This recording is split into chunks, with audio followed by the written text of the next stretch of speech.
Hi, I'm Paul Bradley, founding president of ROC USA. I want to take a few minutes today and talk about the big picture for ROC USA and resident ownership going forward. Of course, this comes on the heels of 15 years of really substantial growth of shared equity resident ownership. ROC USA and its network of 10 affiliates now supports a network of 312 shared equity ROCs in 21 states, nearly 22,000 homeowners in those resident-owned communities. What a substantial body of work, and I thank everyone for their contribution to that. As we looked out in terms of the future of resident ownership in the manufactured housing sector, we saw incredible demand among homeowners when we can provide viable and affordable opportunities to purchase. That has only increased. Homeowners want control of the land under their homes. What we have seen, though, is escalating prices for communities brought on by a surge in private equity. Our solution has been primarily to work with the federal government, state, and local government, as well as philanthropy, to deliver lower cost funds.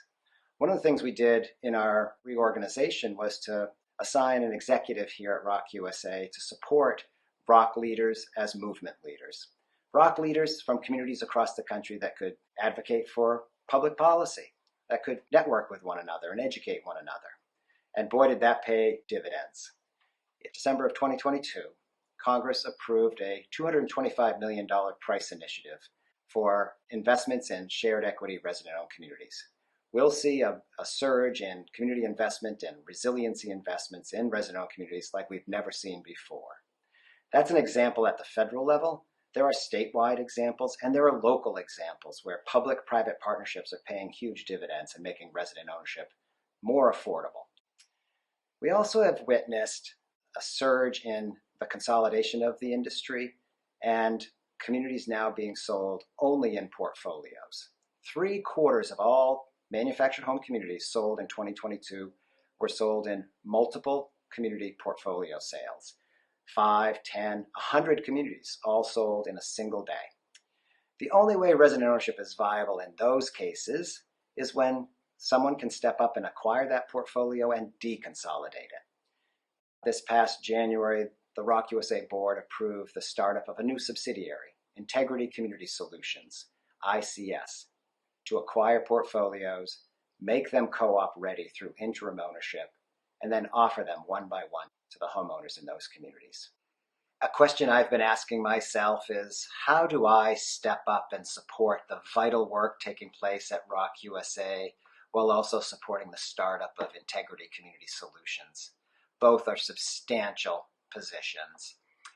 And I've come to the conclusion that each organization, ROC USA and Integrity Community Solutions, needs strong and dedicated leadership to fulfill the mission and purpose of each organization and serve the communities that we serve as best we can. So it's my decision to support ROC USA through the hiring of a new president to lead ROC USA into the future, and for me to serve as CEO for a period of time while we work together through that transition, and before I eventually move full-time into Integrity Community Solutions. I think that by this type of leadership transition, we can have a smooth transition, a successful transition, and both organizations end up with the strong and dedicated leadership that they need to grow and to deliver impact and deliver on our mission of strong and successful resident-owned communities. And I could not be more excited for the future, both for ROC USA, Integrity Community Solutions, our network, and most important, for the communities that we serve, because ultimately, that's what matters most. Thank you so much.